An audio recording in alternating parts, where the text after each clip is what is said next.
Hello, I'm Chris Sarley, Investment Research Analyst at Fund Caliber, and today I'm delighted to be joined by Cormac Weldon, Manager of the elite-rated Artemis US Smaller Companies Fund. Thank you for joining us today. Not at all, thank you. Let's start with some big picture if we can. US smaller companies have performed better than the S&P 500, the larger index, over the past year, and in particular since the end of October. Could you maybe talk us through why that's the case? Sure. Smaller companies tend to do well during an economic recovery. Obviously, we had a sharp recession 18 months ago, and really since then, the economy has been recovering. We've seen the economy start to pick up again. We've seen consumer demand start to pick up. Companies are confident. They're starting to hire people. So in the context of an improving economy, and one that's thought to be able to grow quite strongly, smaller companies tend to do better. They're smaller local companies. A lot of them are closely tied to the prospects of the economy, like trucking companies as an example, banks as well. Obviously, demand for consumer credit increases, and as we go into the recovery. So it's really that connection with the economy and the recovery of the economy that's good for smaller companies. The impact of all of that is that their earnings growth has been very strong. So it's based on the strong fundamentals of those companies, which is provided by the strong economy. You mentioned the strong economy. Obviously, the US stock market has generally seemed to be hitting new all-time highs for months now. Can that sort of strength continue, or are you cautious about 2022?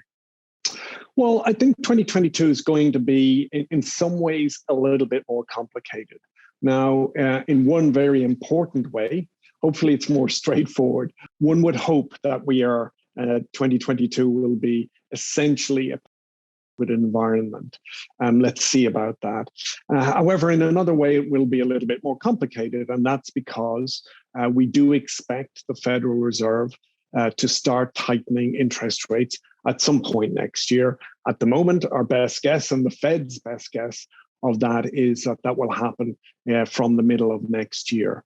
We would expect that to be very gradual, but nonetheless, there's always some concern when the Federal Reserve starts tightening interest rates, because really what they're trying to do is slow down the economic growth and inflation a little bit.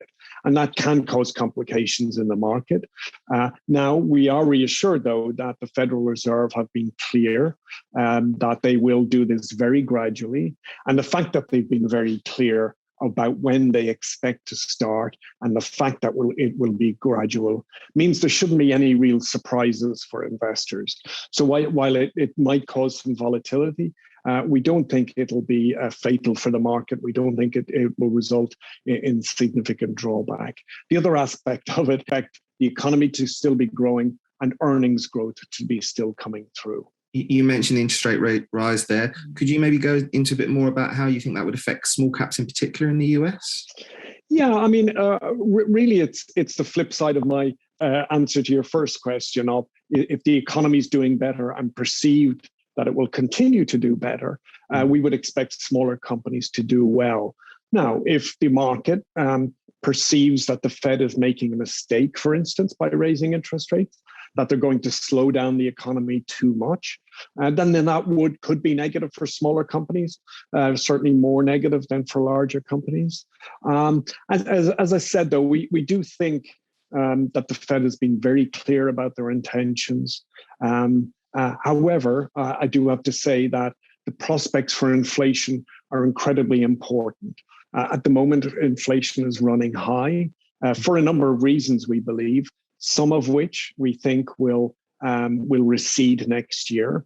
Essentially, the supply chain issues that we're seeing not only in the US, but also in the UK mean that prices have gone up.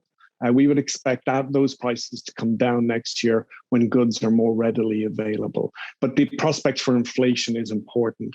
So it's something we will be looking at closely, because that will help us form an opinion as to how quickly interest rates tighten.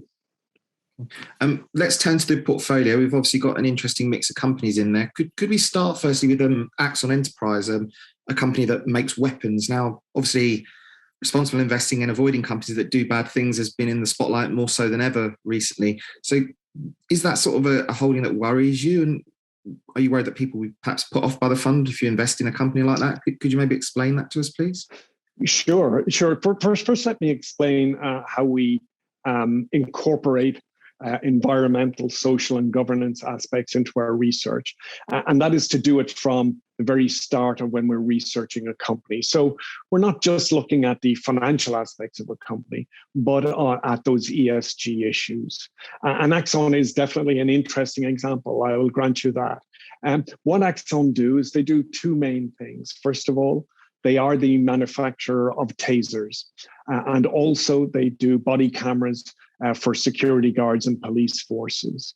So while some classify those as weapons or the tasers as weapons, they clearly, in the context of the US, where there's armed police forces, they present a solution that is more favorable than the alternative, which would be to carry a firearm.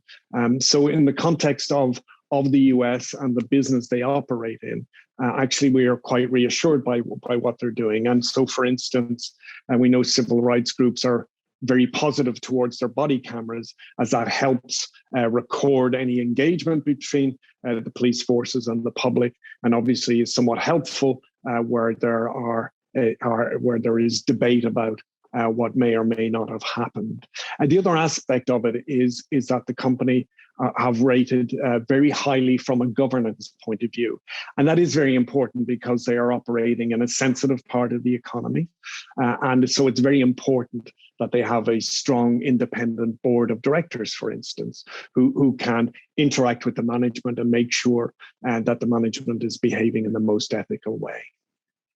Let's talk about another one. So obviously truck drivers have been in the news a lot here in the UK, or well, should I say the lack of them, basically. You also own two freight truck companies, TFL International and Sire. Is this a play on the demand for more haulage? And partly, although that's not the most important part of it. Essentially, Sire and TFI are two businesses that have invested a lot of money in building a network, which they are now going about making the most of. So they are so-called less than truckload operators. They take small items from businesses and then aggregate them into one load and ship them to their destination. The key part of it, so the key part of the stories of the investment case is actually what they're doing internally to become stronger businesses, to be able to raise pricing and improve profitability. I do have to say, though, that the question is correct. Having a good economy is certainly helpful to enable them to achieve their goals. I should just say, relative to those companies, in the US, there's also a shortage of truckers. But within the trucking fraternity, the jobs that are offered by Sire and TFI are amongst the best jobs you can get. Essentially, the people who drive these trucks get to spend their night at home. They're not driving across the country and being away from home for weeks on end. And that's certainly, it's that part of the industry which has suffered from a reduction in the supply of truckers. Thank you for joining us today, Cormac. Not at all. Thank you. And if you'd like to learn more about the Artemis US Smaller Companies Fund, please visit fundcalibre.com.